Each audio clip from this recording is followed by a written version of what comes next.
Good morning. Good morning.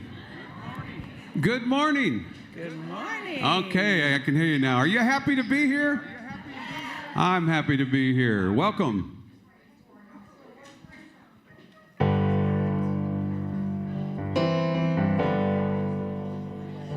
Holy, holy way. That's a prelude. God bless you.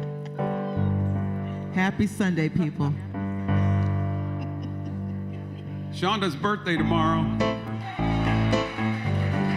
Kim's birthday Friday. Yeah. Come on, stand with me.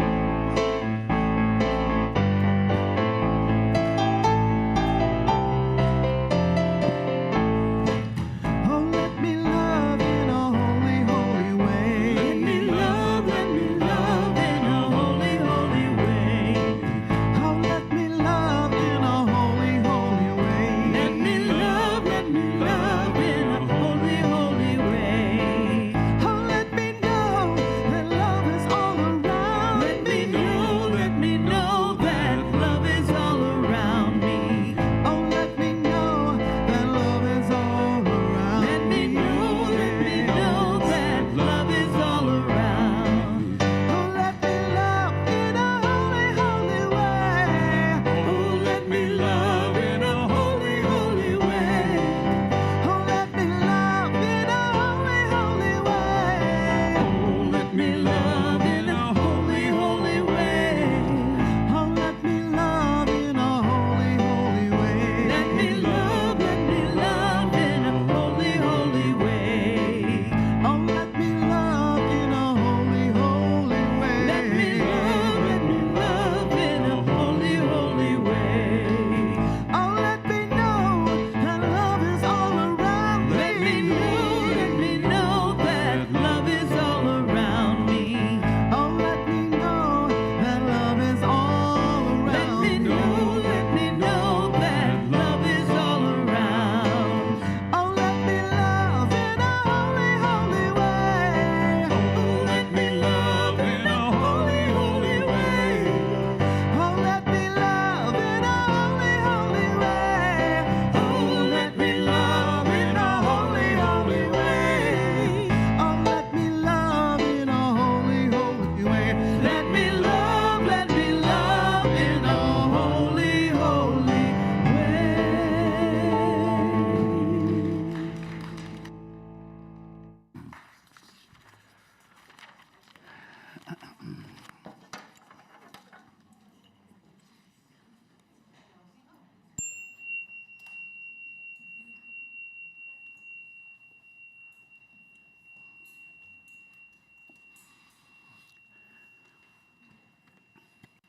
Good morning. And peace be with you. If you're okay with just saying hi to and peace be with you to your neighbor, please do so at this time.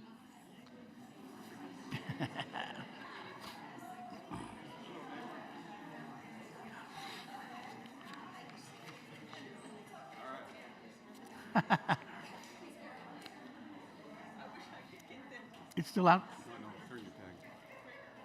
Oh. Oh. How about that? Wow. Well, welcome to Unity Spiritual Center, Georgetown. We are delighted that you have joined us today, this morning. Everyone who is present, everyone who is online. It's a nice fall morning, finally, huh? I mean, it's almost Christmas. It was about time, I guess.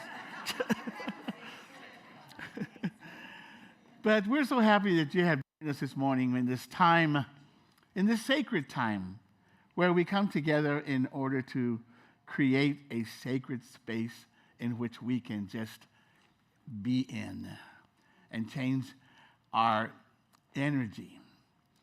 Because we're energy beings. I'm trying to get away from that word being because it has a certain, well, we are. I mean, it's a focus. It's a focus.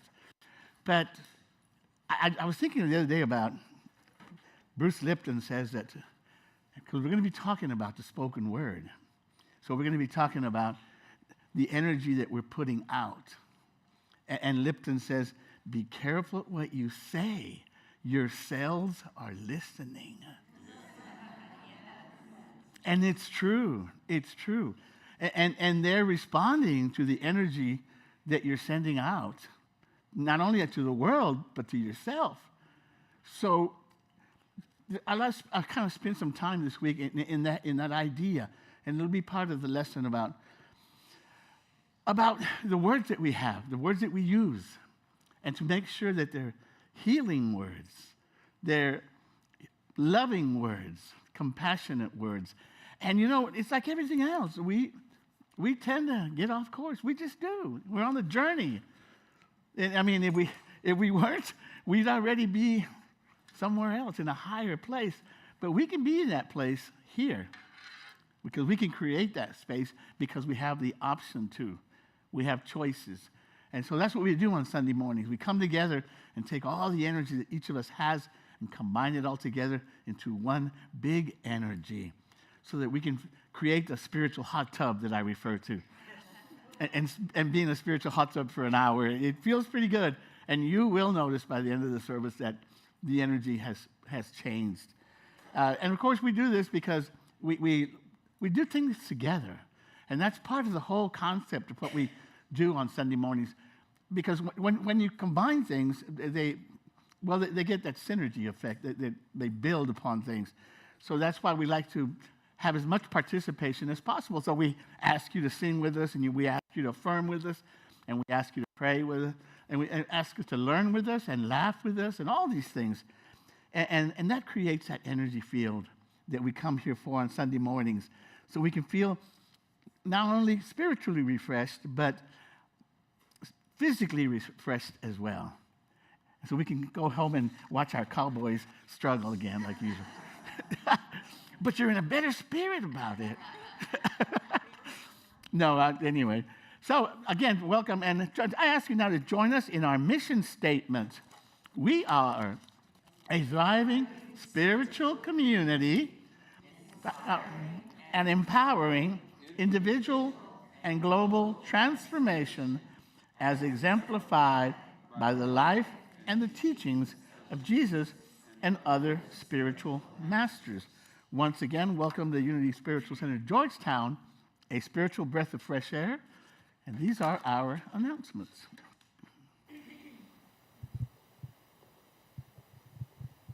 Good morning. Is this working? Yes, okay. Hi, I'm Lorraine Riley, in case you don't know who I am. Closer, okay. If you're here for the first time, we'd like to give you a special welcome. We invite you to stand if you're comfortable and tell us your name and where you're from. Anyone? Yes.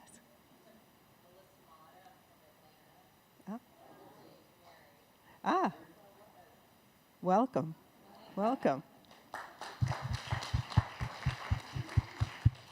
And anyone else? Don't be bashful.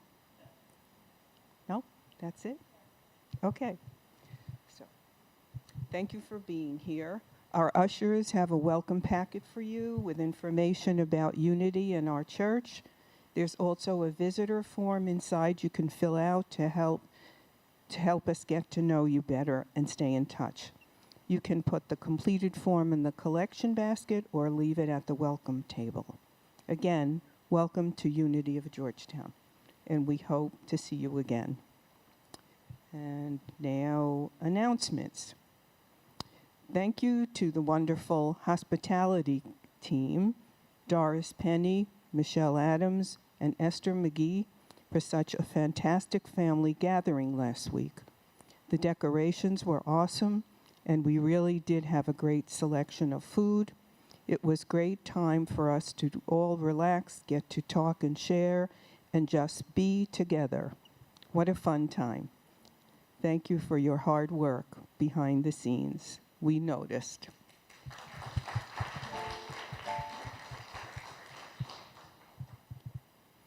Let's Get Metaphysical is this coming Wednesday at 9:30. Right now the weather looks great.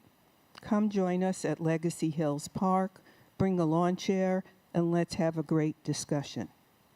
Also, now on our newsletter, you will find the links for the videos that we watched to prepare for Wednesday. They will be the ones we already discussed the Wednesday before the newsletter comes out. But they are fascinating. We don't even know what we don't know. Isn't that the truth? Shannon Pinkston has stepped down from her position of the Board of Trustees due to an increased workload. We deeply thank her. I call her the cat lady, by the way. we thank her deeply for her dedication and hard work in getting our congregation up and going again. She stepped up at a crucial time. That said, we have 2 openings on the board. This would be a great opportunity for you to step up and help guide our congregation. You can see any of the current board members, Therese Finn, Tom Horn, Michelle Adams, or Claudia Robinson, and ask any questions you may have. You'll find the Statement of Intent link in our website.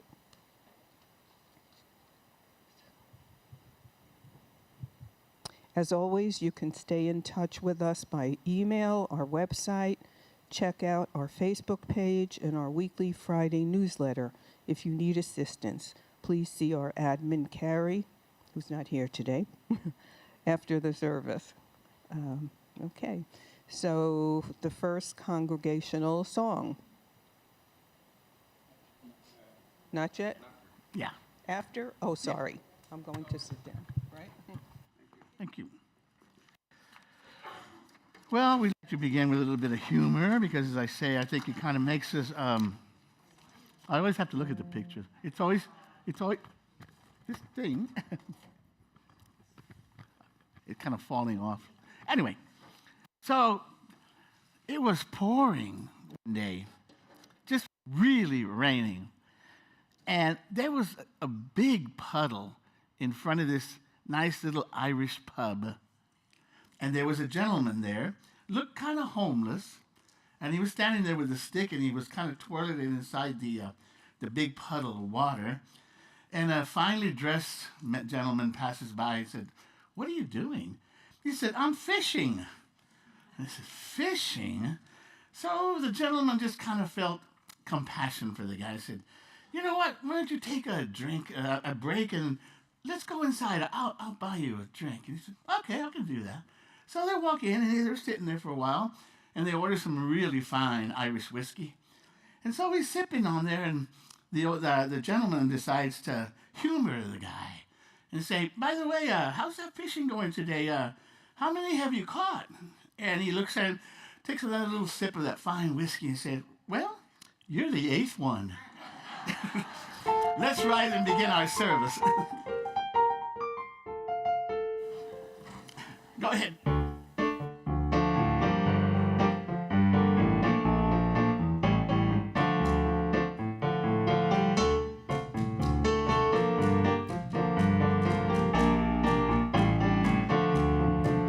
God is my source, God is my power, God gives me everything I need. So I give thanks for all my blessings. God gives me everything I need. Love is my source, love is my power, love gives me everything I need. So I give thanks for all my blessings. God gives me everything I need. Joy is my source, joy is my power, joy gives me everything I need. So I give thanks for all my blessings. Joy gives me everything I need. Peace is my source, peace is my power, peace gives me everything I need. So I give thanks for all my blessings. Peace gives me everything I need. God is my source, God is my power, God gives me everything I need.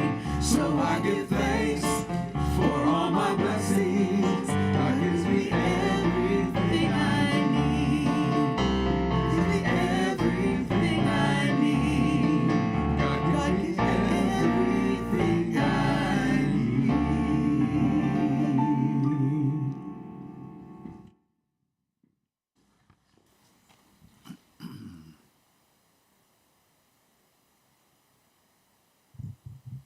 So now I'll ring the crystal bowl to begin our service.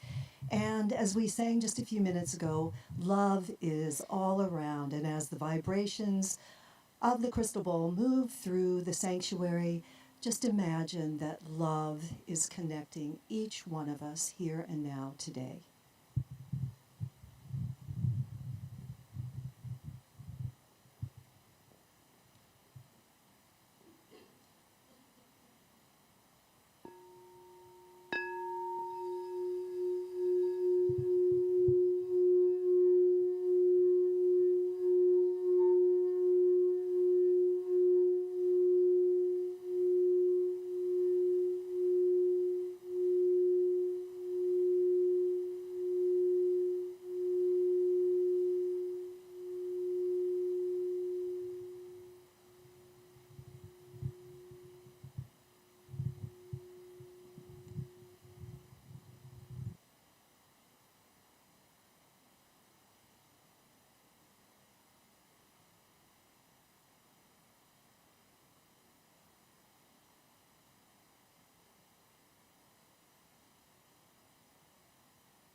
Today's daily word, forgiveness.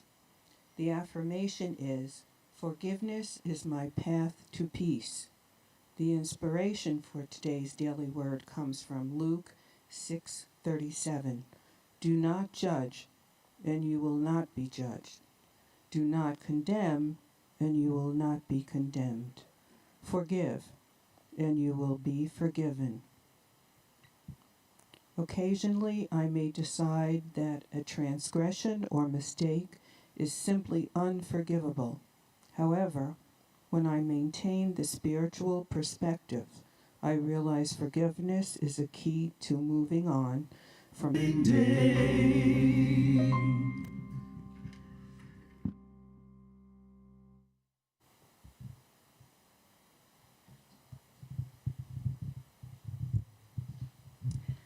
For today's wisdom of the world, I've gathered some quotes from some different wisdom traditions about how to use the power of our words skillfully. The first is from Sufism, the three gates. Before you speak, let your words pass through three gates. At the first gate, ask yourself, is it true? At the second gate, ask, is it necessary? And at the third gate, ask, is it kind? And from Buddhism, the Noble Eightfold Path, right speech. Abstaining from lying, from divisive speech, from abusive speech, and from idle chatter, that is called right speech. And these are the 5 keys to right speech. It is spoken at the right time. It is spoken in truth. It is spoken affectionately. It is spoken beneficially.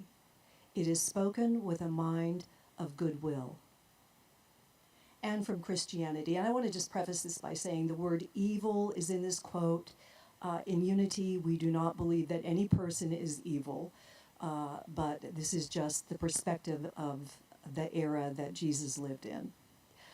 A good person brings good things out of good stored up in his heart, and an evil person brings evil things out of the evil stored up in his heart. For the mouth speaks what the heart is full of. And finally, from Rumi, raise your words, not your voice. It is rain that grows flowers, not thunder.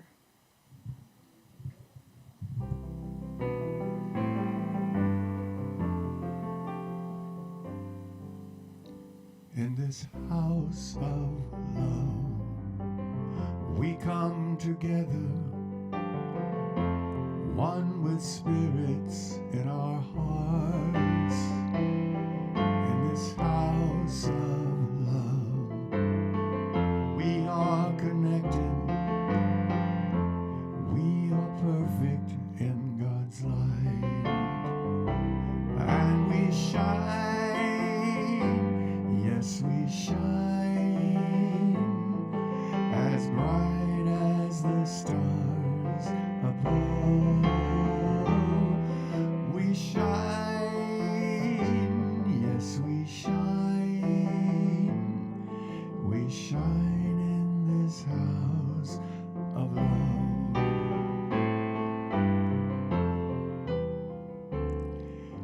this house of love. We are family, brothers and sisters in this world, in this house of love. We seek the wisdom that tells us the truth, and we're assured, and we shine, yes we shine, as bright as the stars above. We shine, yes we shine, we shine in this house of love.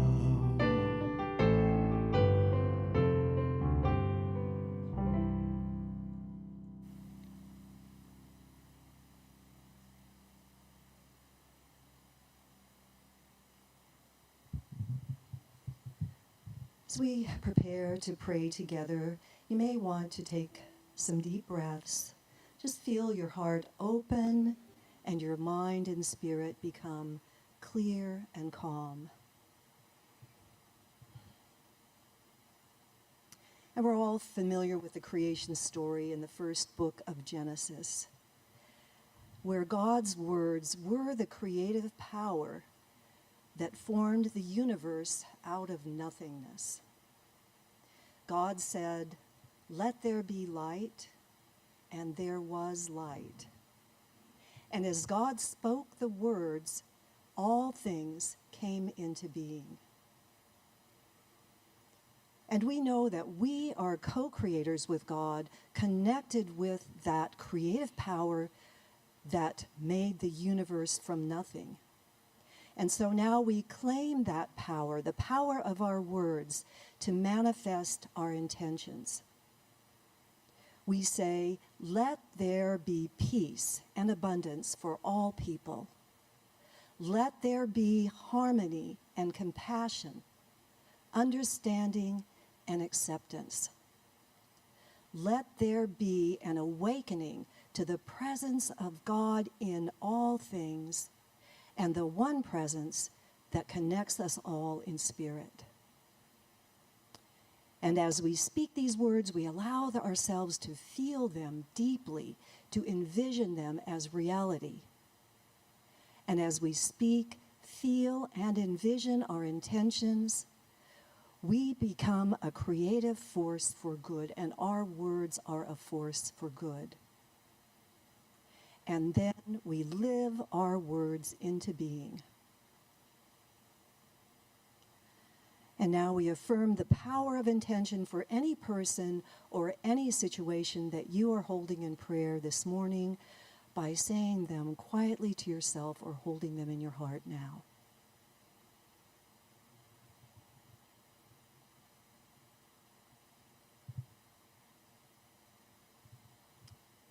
And with deepest gratitude, we take this vision of a peaceful, transformed world into a time of silence.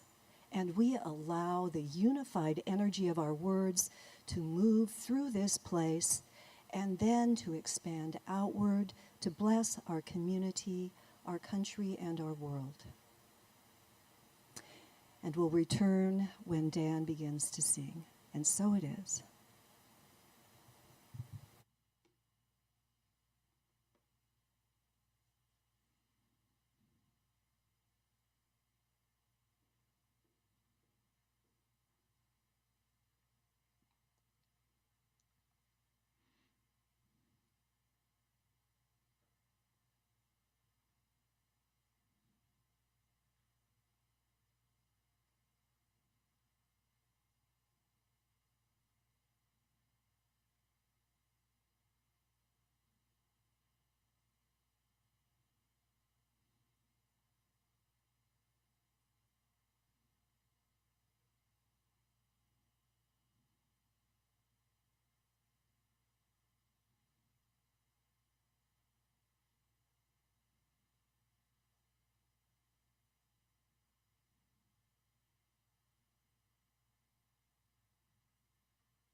God is real, God is magnificent, God is light, God is love, God is real, God is magnificent, God is light, God is love.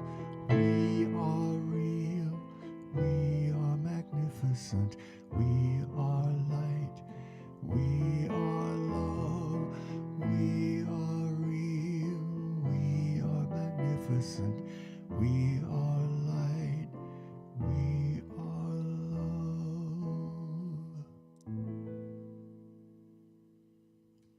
Thank you, Dan. Thank you, Therese.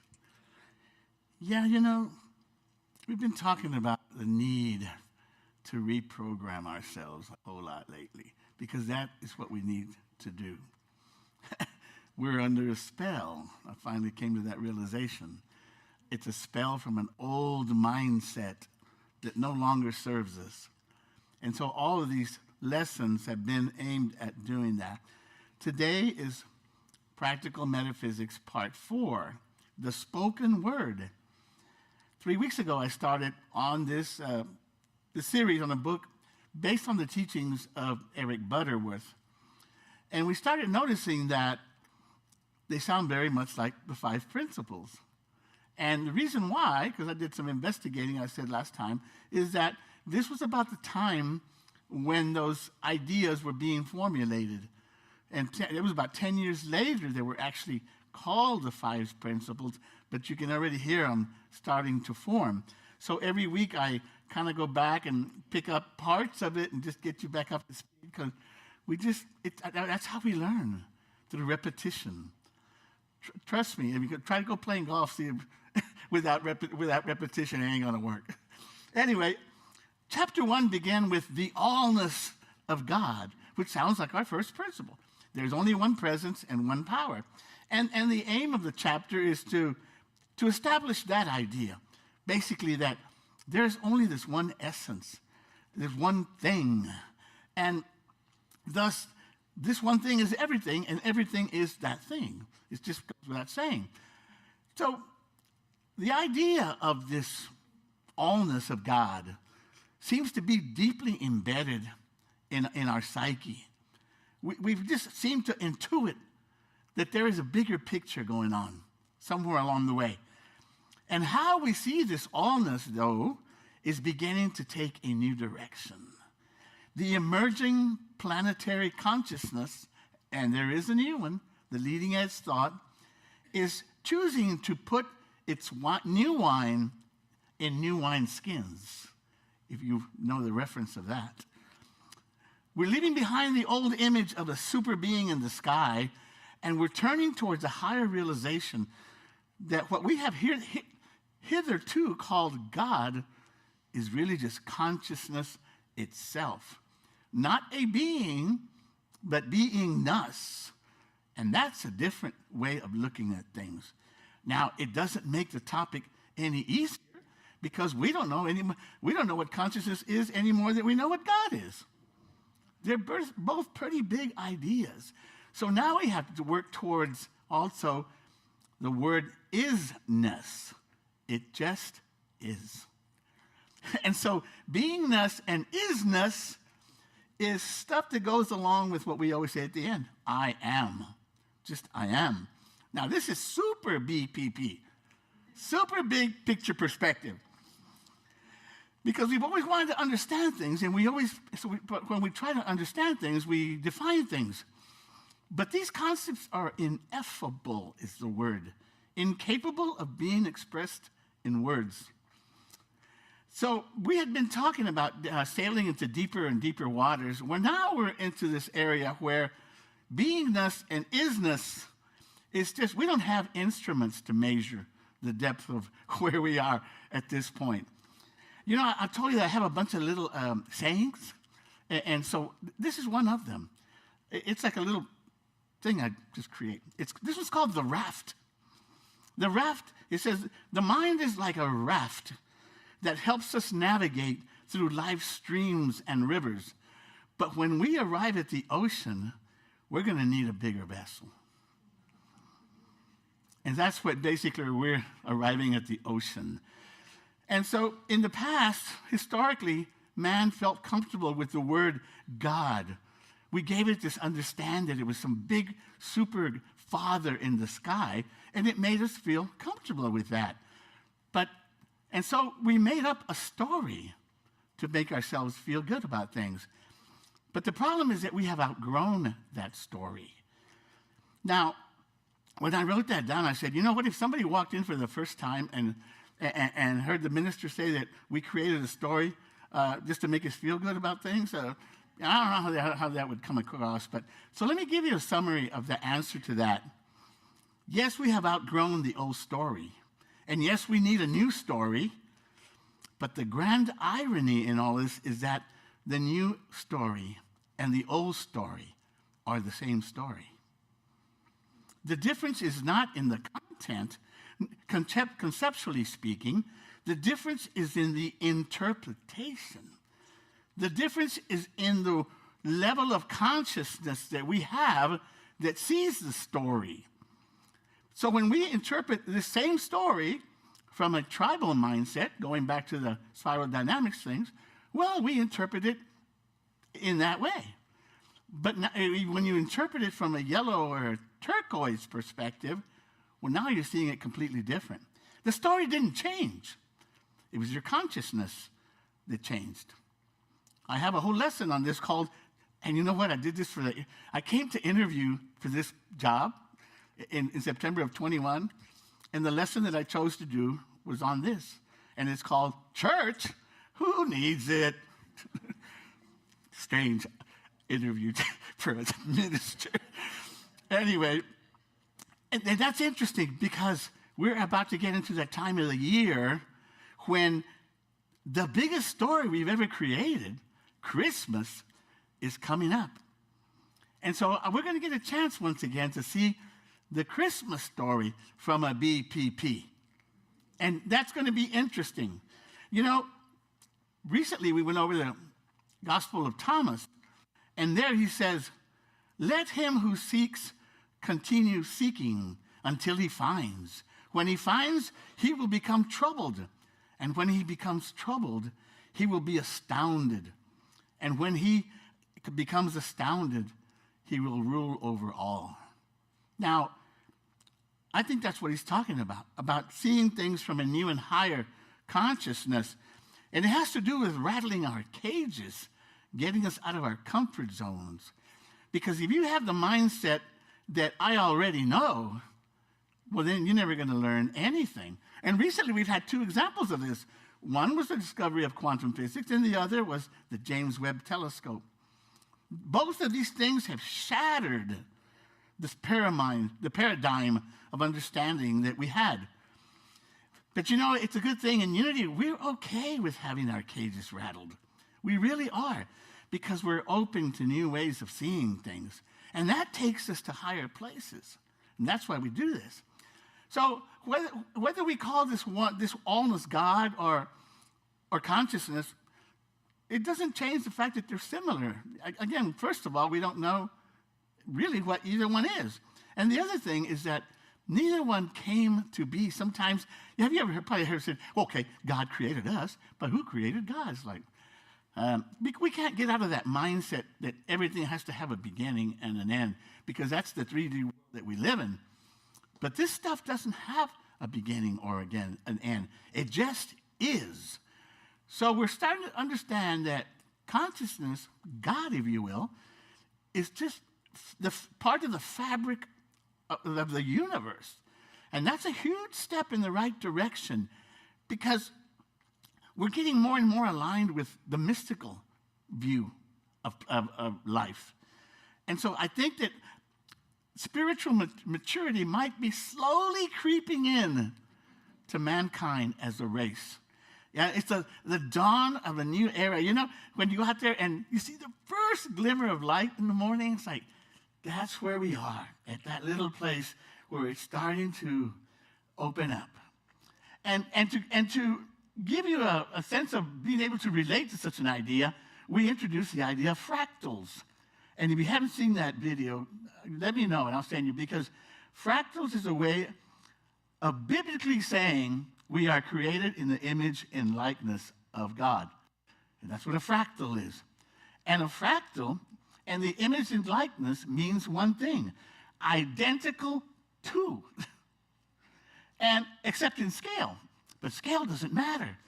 Scale is a 3D experience.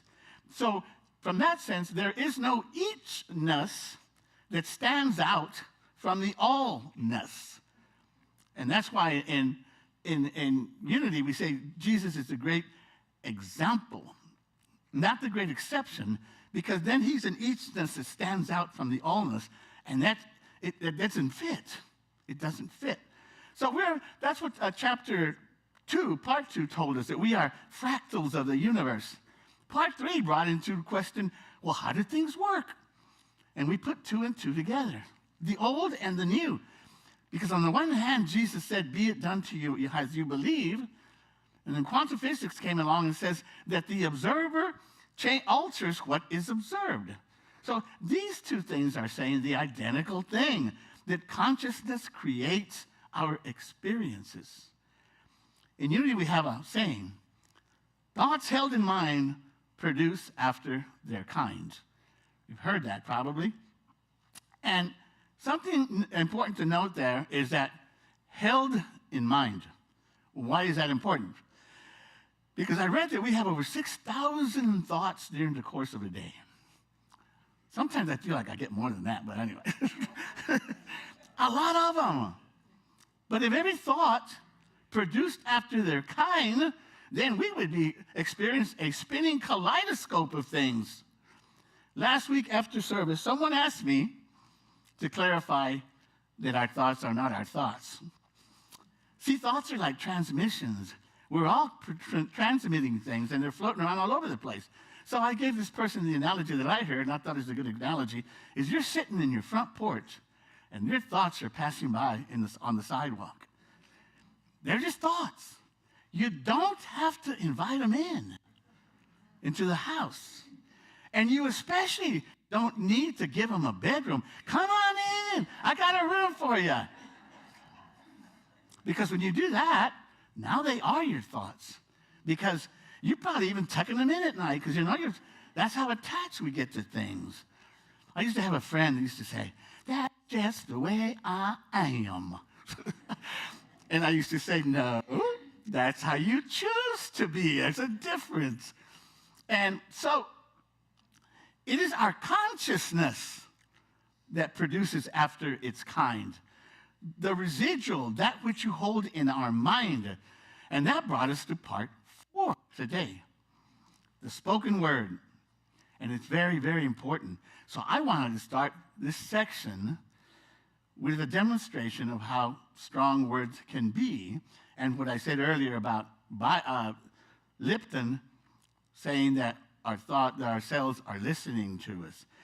Because feelings, now listen to this, feelings are the language of the universe. Your feelings. The universe hears or resonates to what you feel in your heart. And thus the emphasis on the sacred heart, our heart center. So when Jesus said, believe it to be true and it shall be so, he was saying that don't ask for it, affirm it.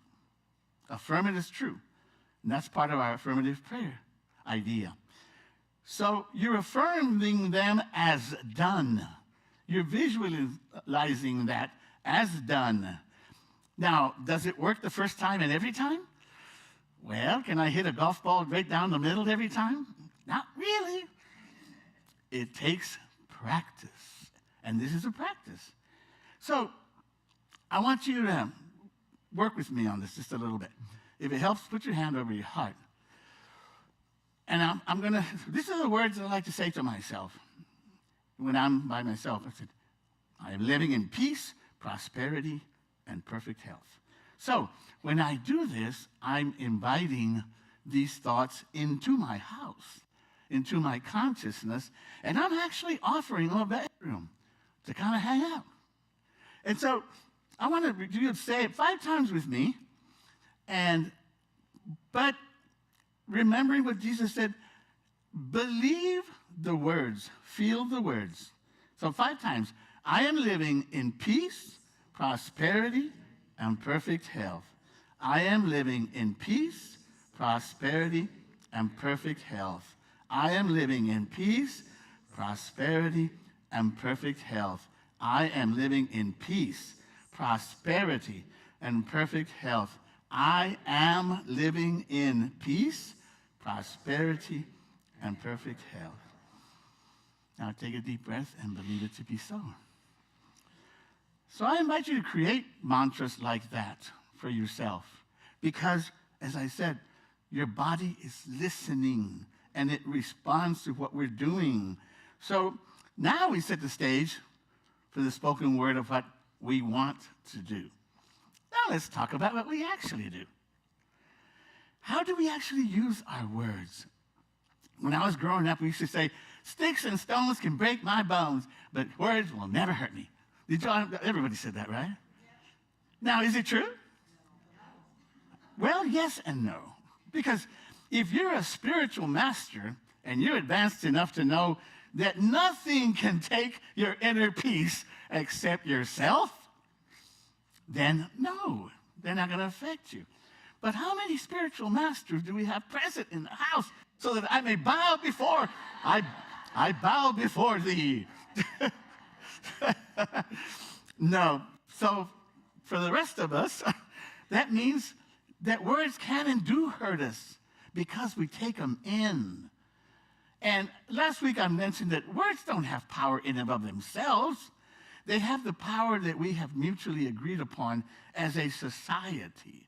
Because it's this energy field, and that energy field hits us, and it releases something inside of us that we react to. That's how it works. Like a sympathetic vibration, I mentioned that last time. When you hit the glass, or the same frequency, you bring one glass towards another. And the chapter actually begins by saying the words from Psalms. It says, life and death are in the power of the tongue. Wow. That's power. Jesus said, I think when he said this, I think the question they were trying to ask him, about the kosher foods and what you eat and what you drink, And his answer was, it is not what goes into your mouth that defiles you, but that which comes out of your mouth that defiles you. He was trying to say it's the power of your words, what they do. And Butterworth points out to this. He says, this is a especially startling idea because most of us don't even think or pay attention to the words that we use. So he says that, he goes on saying that, we're teaching all this stuff, and it's true for everybody, myself included. We're teaching all these wonderful ideas and stuff, but then we still slip because we're not mindful. But that takes practice. It really, really does. And so he's telling us it's okay you slip now and then, but you're starting to recognize it. It's like when I tell you, when you're starting to get patience. I've kind of come a long ways with the patience thing. Because I told you a million times before, I used to be HEB, and I thought this was the express line, one of those things. And now I just sit there and say, you know what? It is what it is. I'll just, the heck with it. I'm not going to react to it. Or when somebody cuts you off, that's a hard one too. Well, the same thing here. You catch yourself saying things, So the first step is you're starting to catch yourself. That's a good first move.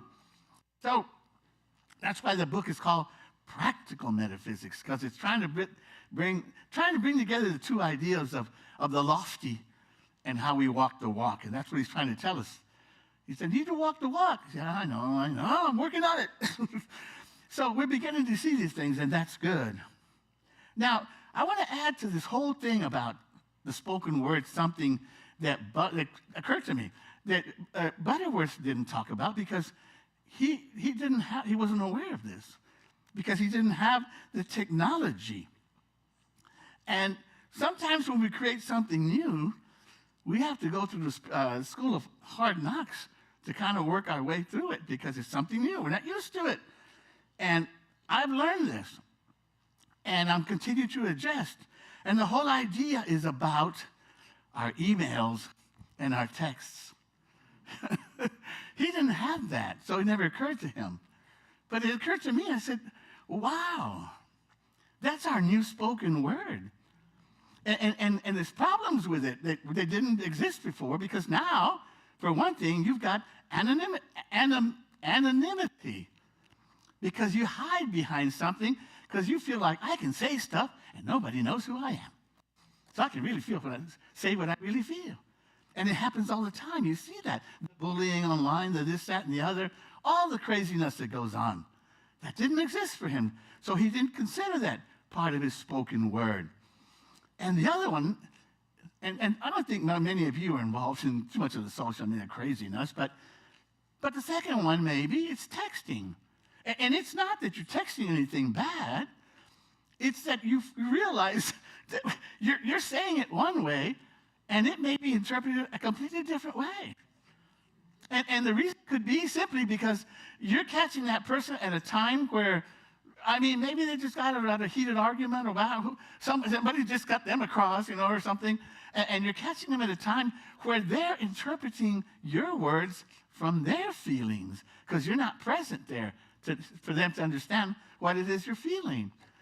So these are new things. And so now, Teresa and I do it sometimes. I did it with Tom one time. He texted me about something and said, you know what, I'm going to call him, because if I start texting, he's going to start reading it a certain way, and that's not what I mean, but I've seen it happen over and over.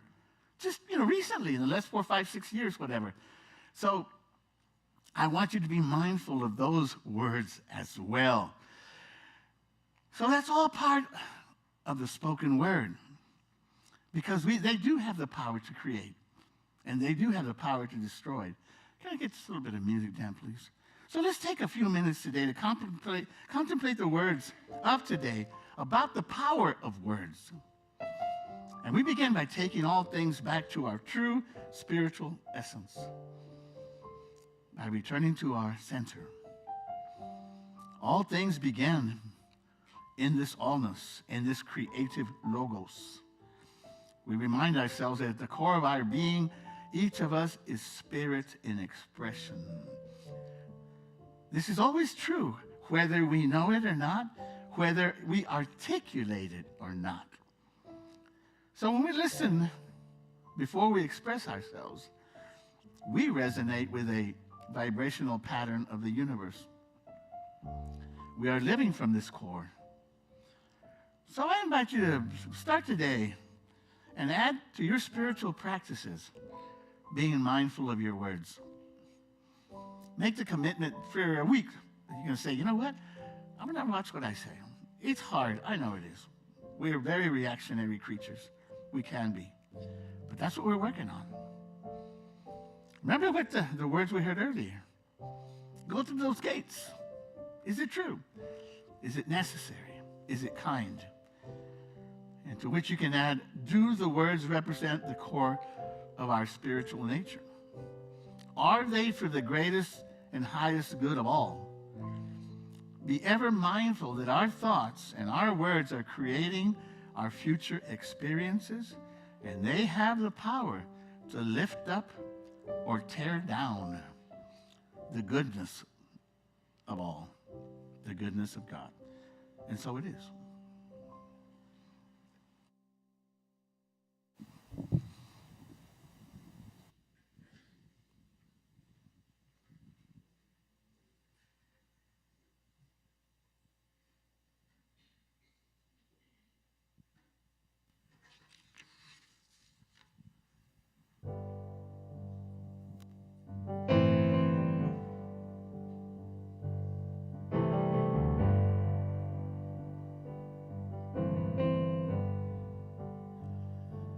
I love you, Lord,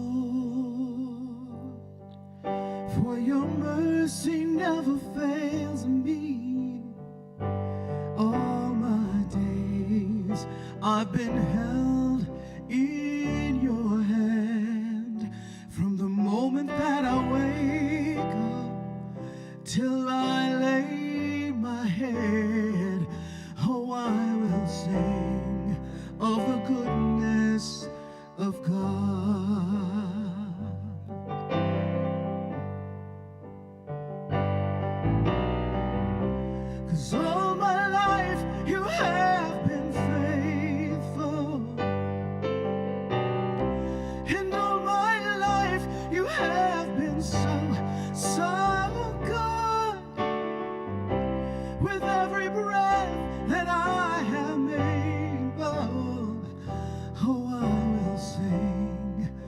the goodness of God.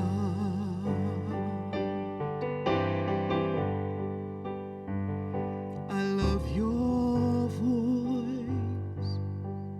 You have led me through the fire. In the darkest night, you are close like no other. I know you as a teacher. I know you as a friend. And I have lived in the goodness of God. For all my life you have been faithful. Oh yes. And all my life you have been so, so good. With every breath that I am able, oh, I will sing of the goodness of God.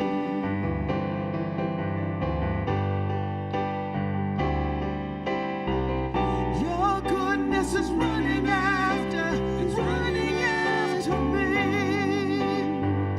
Your goodness is running after me. With my life laid down, I surrender now.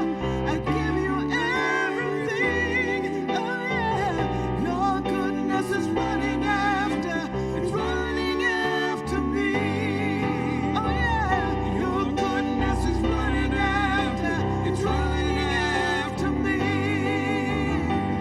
Your goodness is running after me. With my life laid down, I surrender now. I give you everything. Your goodness is running after me. All my life you have been faithful. And all my life you have been so, so good. With every breath that I am able, and I will sing of the goodness of God. I'll sing of the goodness of God.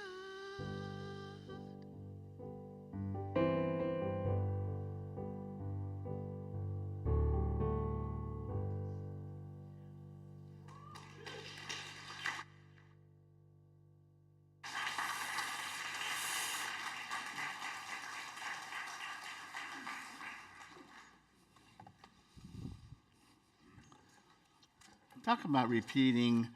I'm going to say it again. Well, we are so blessed with all of you guys. Man, that is some good stuff. Thank you.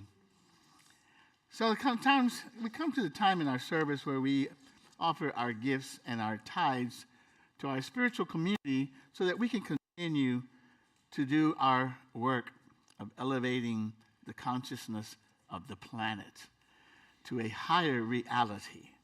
So together we take our tithes in our hands and we say, divine love through me blesses and multiplies all that I have, all that I give, and all that I receive. I give in love and I trust God.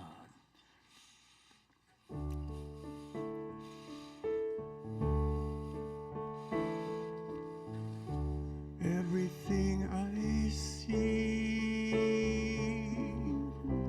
everything I do is blessed by your hand, God.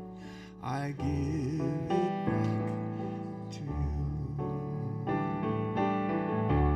Everything I give, every thought that's true is magnified in kind, God. I'll give it back to you.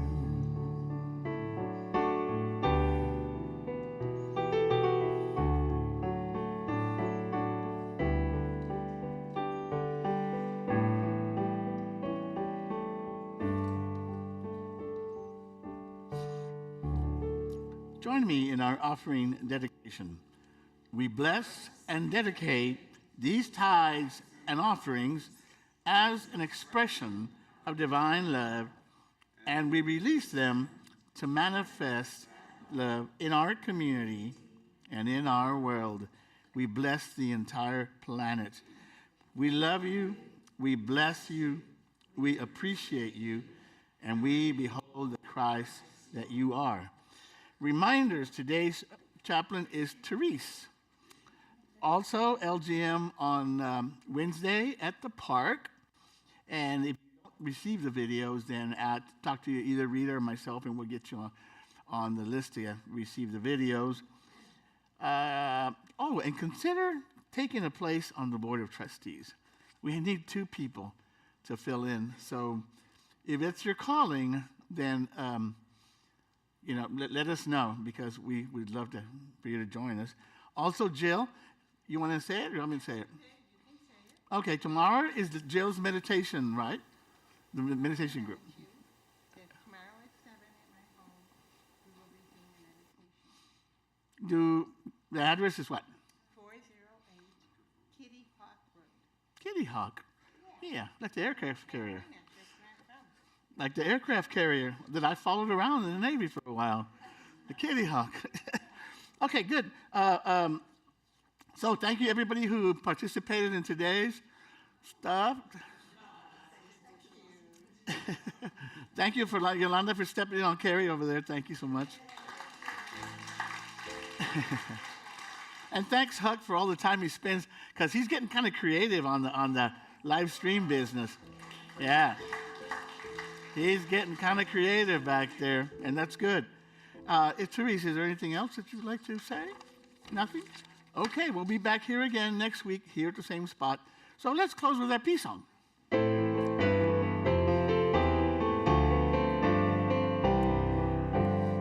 Let there be peace on earth, and let it begin with me. Let there be peace on earth, the peace that was meant to be, with God as its creator, family Mallory. Let us walk with each other in perfect harmony. Let peace begin with me. Let this be the moment now. With every step I take, let this be my joyous vow.